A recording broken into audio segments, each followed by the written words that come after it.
Beltran is a graduate from the UP School of Economics 1977. He graduated with cum laude honors. He also topped his class at the Williams College, Massachusetts, Masters of Development Economics. He cut his teeth in transforming theoretical economics to practical policy formulation at the Department of Finance. He started there as a very young man in 1978 and is rapidly rose through the ranks to his now position first in the Department of Finance history. He's our chief economist, and may I introduce Undersecretary Gil Beltran.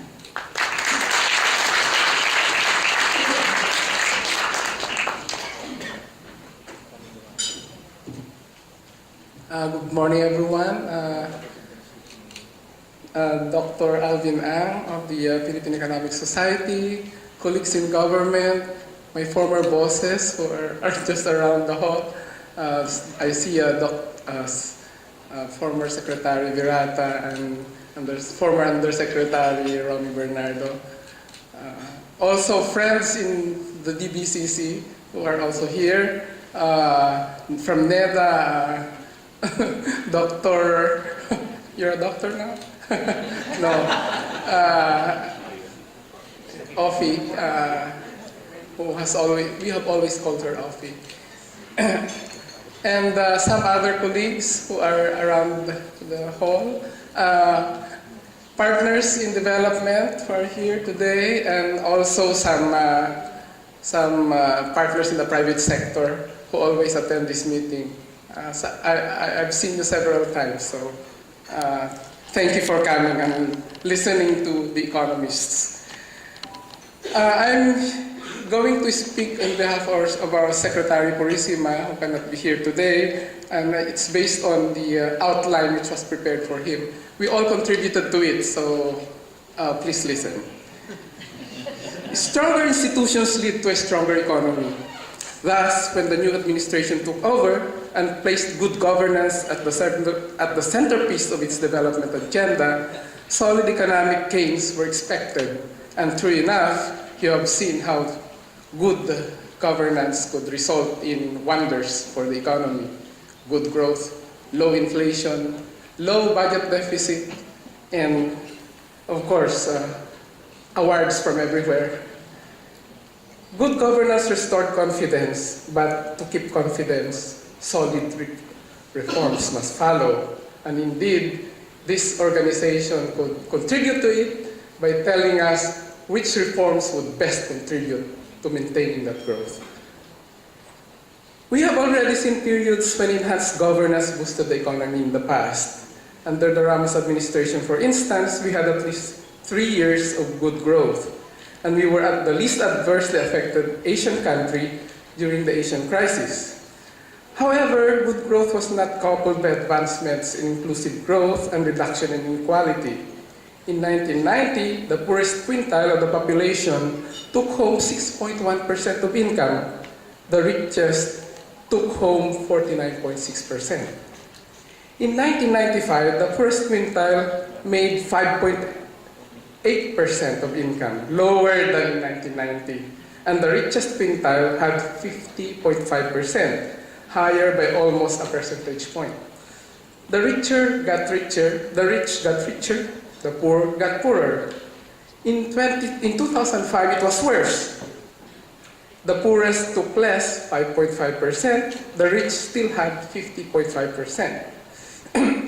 Compare our performance with another Asian peer, ASEAN peer, Malaysia.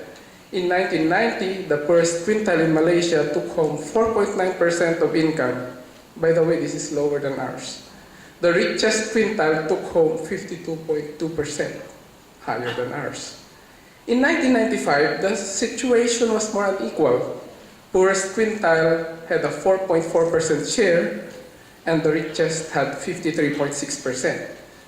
But in 2005, they made a significant shift towards equality, with the poorest quintile now taking home 6.4% of national income, and the richest had 44.4%.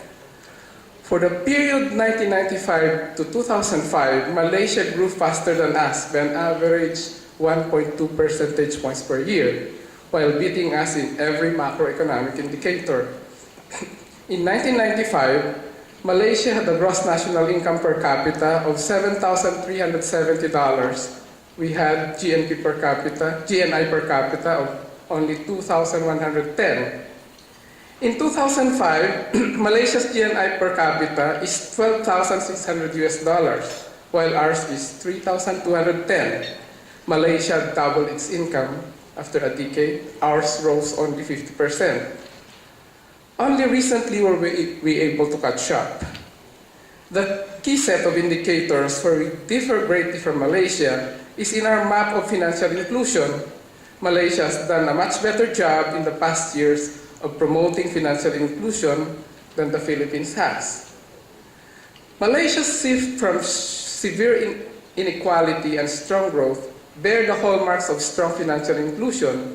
This is the next step we have to take. Only 27% of Filipino adults have an amount at a formal financial institution compared to Malaysia's 66%. However, 52% of Malaysians and 45% of Filipinos report saving money last year through formal and informal institutions. 32% of Malaysians report having taken out a loan in the previous year compared to 58% of Filipinos. The higher ratio for Filipinos indicates the recent success of our microfinance program. On the Strength of Credit Information Index, ranked from 0, lowest, to 6, highest, we rank a 3, while Malaysia ranks a 6. Formal financial participation is particularly crucial for the Philippines because it provides a store of wealth that is robust for national disasters. For many Filipinos, wealth is stored in the physical construction of a home, which leaves them vulnerable to calamities. The conclusion is that the lack of financial inclusion can hamper our effort toward both inequality and preserving good governance. Inequality allows population to flourish and encourages patronage politics as people vote for known faces that play at being heroes and money dish out money during elections. There was a Philippine downturn after the Marcos years marked by poor governance. People did not demand strongly for good macroeconomic policy because inequality was not significantly reduced during relatively good times for the country. Government has been supporting financial inclusion through various initiatives. The DOF has been supporting a movable collateral registry, and we are on the verge of setting it up through support from the IFC.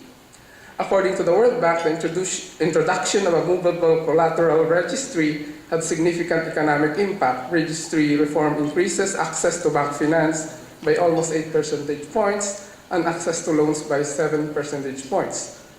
A credit information corporation has been set up to create a computerized database of borrowers to lower the cost of credit investigation and expand access to formal credit.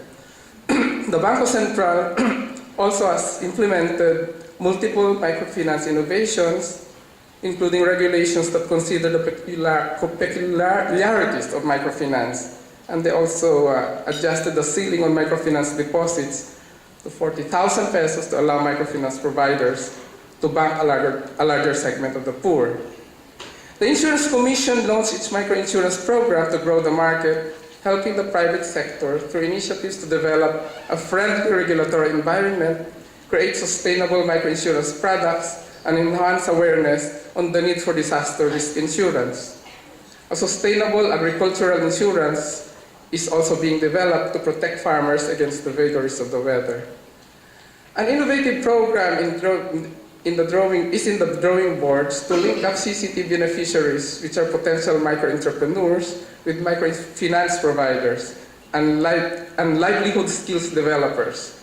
If DSWD, BSP, and TESDA succeed in developing this linkage, we will increase the pool of job creators. From 2009 to 2012, the Economist Intelligence Unit's annual Global Microfinance Index has ranked the Philippines as #1 in the world in terms of policy and regulatory framework for microfinance. The global survey looks at the microfinance business environment of 55 countries. In order to improve financial inclusions, we have to improve not just our institutions, but also investments to contribute to overall productivity. Our investment in infrastructure is key. Poor infrastructure hampers productivity for the poor, who are most dependent on public services.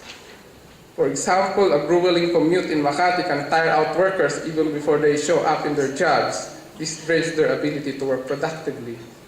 Also, the reason why no microfinance lending was being done in 8 Philippine villages, the ADTV found out in 2008, is that there was no road for the farmers to bring their products to market. The key, according to Dr. Felipe Medalla, former PSE president, is that we need to stop quarreling over what exists, and instead, we should talk about what should be. Inclusive growth is definitely a desirable outcome, but it needs to be aided by structural reform that will promote greater participation in our financial systems. Perhaps the PSE will do research on what weaknesses we still have in our economy and publish this in its scholarly journal. We want to see what other recommendations you have because we want to sustain this 7% growth. It's an opportunity for us to reverse the inequality that permeates our society. Thank you very much.